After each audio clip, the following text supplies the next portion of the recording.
Hi everybody and welcome back to the painting channel. In this video I'm going to be painting a beautiful waxwing for you in watercolor. So let's roll that intro. Let's see how we get on.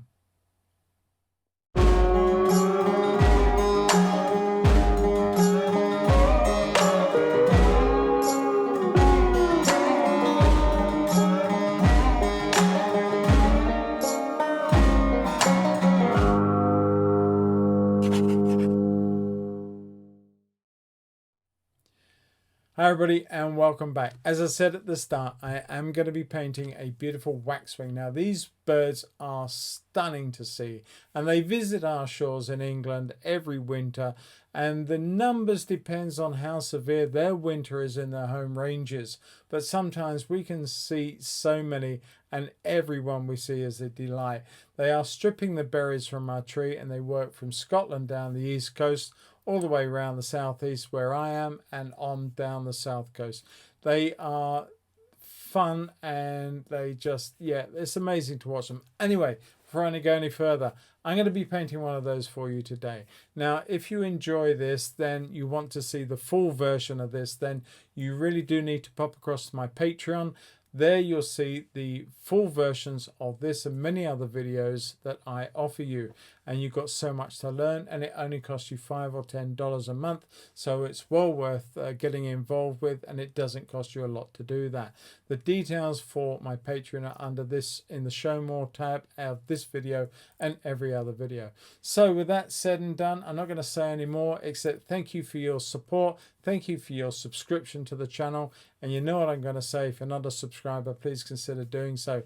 It really does help me grow the channel and reach a much wider audience around the world. And that can only be better for me and for you. So with that said, let's crack on. Let's get this video underway and let's paint a waxwing. Okay, so let's get this lovely waxwing underway. What I tried to convey to my patrons when I did the full version of this was to consider the placement of the bird in the picture frame. You always want to have a little bit more in front than you do have any area behind. That's the same whether you're doing any animal or any bird, or indeed any human portrait. You always, if you've got a direction of view or a direction of movement, always give that consideration to have space to move into. So if I've allowed that this bird has got a lot more space in front of it than there is indeed behind it. Now I'm measuring. I'm taking a part of the bird, a small part, say the head or the depth of the head, and I'm using that to work out the measurement in the whole of the body, upwards and side to side. It gives me a great idea if I'm really on track.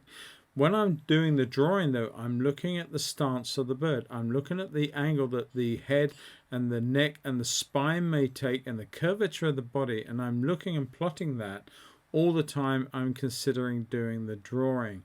You really do need to have that in mind all that time. Now the great thing about doing a watercolor with a pencil, if you're not too heavy, is you can of course change your mind, and I did a few times on this. I did take the eraser and make a few changes to the bird itself, and I think that overall I managed to get it right. Now on this particular bird there wasn't a great deal to see with regards to its feet. They're rather hidden. Certainly one is almost certainly hidden, but the second one, or the primary one, was almost hidden by all the myriad of berries and little bits of twiglets and bits and pieces there. So it was quite easy to create this with all of that information and not worry too much about what could be considered a more difficult foot assembly. And let's face it, birds' feet are always a nightmare to draw. I found that many times. Now the color I'm using here is principally a violet color. I used Ultramarine Violet. I wanted the color in the background not to be a solid color. I wanted to allow gaps, i.e. little bits of paper, to show through here and there. And certainly I picked my way around the bird and around the fruits. Now that's not because I couldn't have gone through them, of course I could, but it's a rather cool color to lay down as a background, and that would have a residual knock-on effect to the brighter, warmer colors that I wanted to use both in the bird and in the berries. So as far as I could, I worked around those shapes, and then I allowed the paint to start to dry.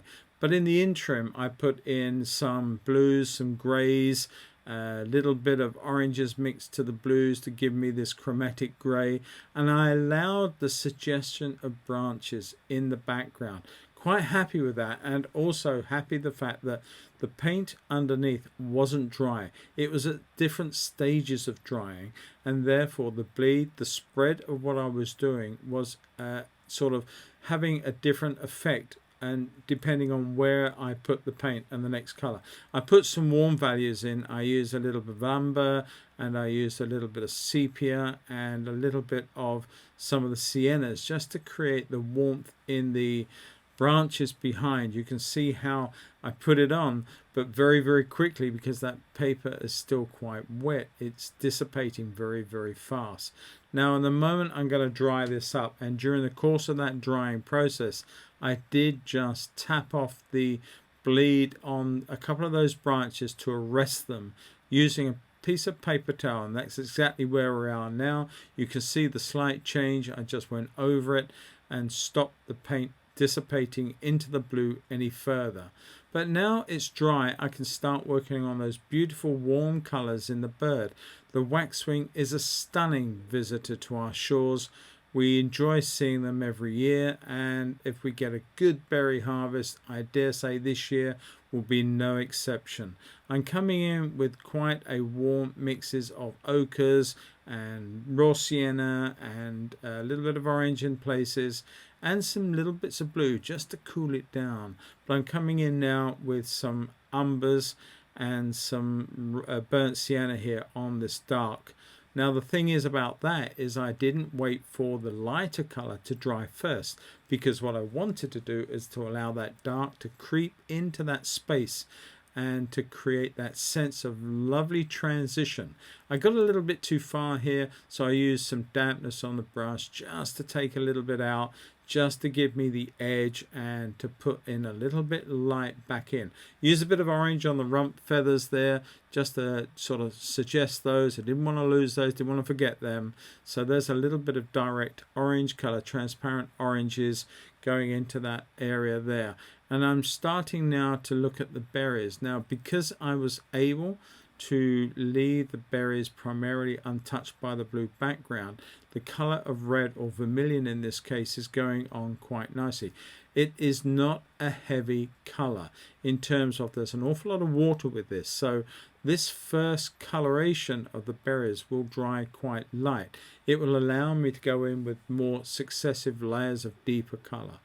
Over the eye now, I am starting to put in just a little bit of dark. I'm mixing up some, pretty much I started off with burnt umber, but I soon went into the sepia. Sepia is a wonderful dark. It's almost like a black brown, but it allows me to go into this bib area, this lovely bearded part of the bird, and to bring that down across the chest and down the tummy to reinforce that real striking dark.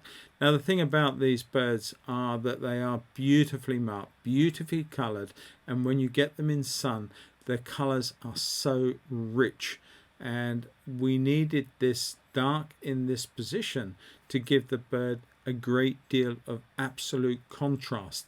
Without it, it would have been insipid. It really wouldn't have worked at all, and I did need that little tuck of dark, and that around the eye mask that I'm putting in now. That beautiful mask that runs down from the back of the plume all the way through the eye and up over the beak area. It's every bit as dark as the area on the chest and the bib, but how beautiful that makes that bird suddenly look.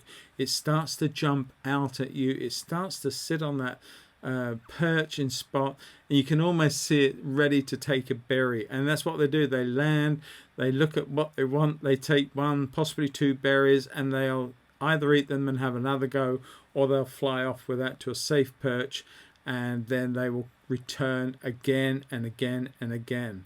I actually, when I filmed these on location locally to me, I actually photographed several of them are rung up in Scotland, and it was actually a painting friend of mine from Scotland who was on a ringing team actually identified the bird as one of the ones he had actually rung. Now, how cool is that? That is so fantastic. And I never forget that. So I was really pleased that I was able to, out of all the photographs, I found this one, and they got 3 leg rings on them that give them a significant time, place, etc. And I relayed that up there, and yeah, it came back that he'd done that. Anyway, I'm running off a subject, but I'm putting a much darker mix in. I'm putting a bit of ultramarine blue into those browns and sepias to give me that dark. Now, the real darks when it comes to watercolor are using transparent colors. If you try making a dark with a mere opaque color, you'll end up with a dirty brown at best. So you do need to have a red and a blue and a yellow that are transparent in your repertoire or in your palette mixes, so that you can really get those darks honed in and locked down and into place. Now I'm just mixing around, just taking a little bit off there. I think I got a bit too much water on at this point and left a bit of a mark, so I had to come back in with a bit of orange just to fuse that back together again. But now we're back to the berries, and I'm putting another raft of them in here, and I'm putting a little bit of shade to one side. I know that the light is coming in from the top and the left, and so everything underneath the front of the bird is got somewhat more darker in the shadows, and also of course on the right hand side of the berries is also got shade. And I've got a little bit of dark going in where the end of the berry is. I'm not quite sure whether these are hips or what sort of berries they were. I can't recall that, but they have a specific little shape to them, and they're in little clusters. You see different ones that are shriveled up and beyond actual use, and you see the prime ones that these birds are really going after and tucking into.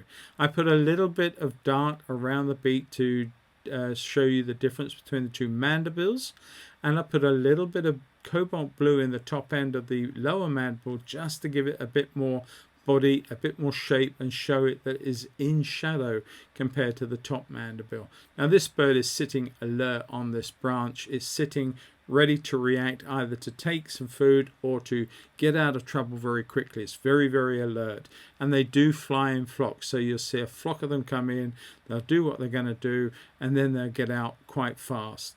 I'm coming in with a rigger now. I'm using the rigger just to put all the I's and T's in, all the very, very fine tracery, little bits of branch, connecting up some of these little berries. Of course, they're not just floating in midair.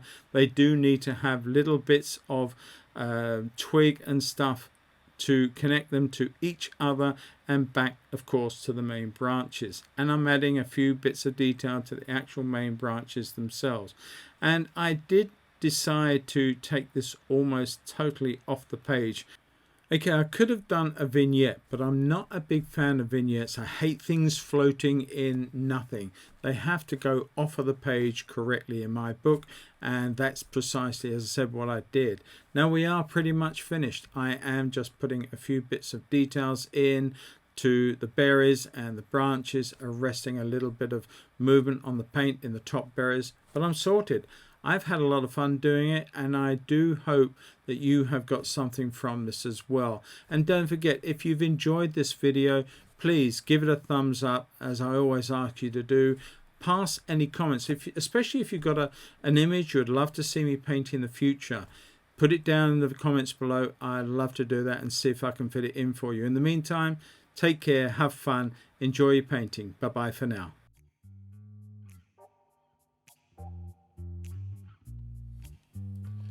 Hi everybody, welcome back to the Paint channel.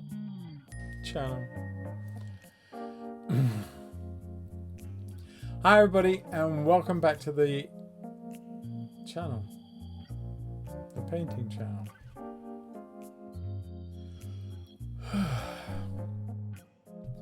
Hi everybody, and welcome back to the painting channel. No, I did that wrong. On my Patreon channel a little later. I watched these come onto our shores. They are, no, I've done that bit, so let's carry on. Let's done the intro. I had that perfectly okay.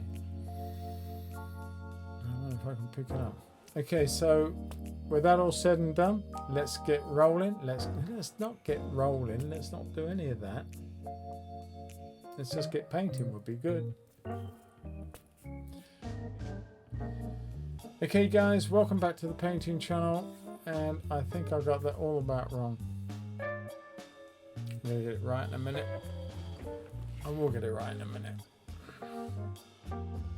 Hi everybody, and welcome back to the painting channel. Today I'm going to be doing a watercolor. No, start that again. Hi everybody, welcome back to the painting channel, the watercolor painting channel. Thanks for joining me, and in this video I'm going to be painting a little waxwing, a normal waxwing, a waxwing. It's a beautiful waxwing.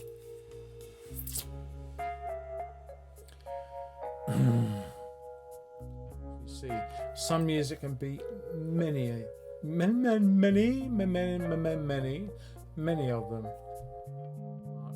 And the explanation, I hope, between each one. I'm going to start that again.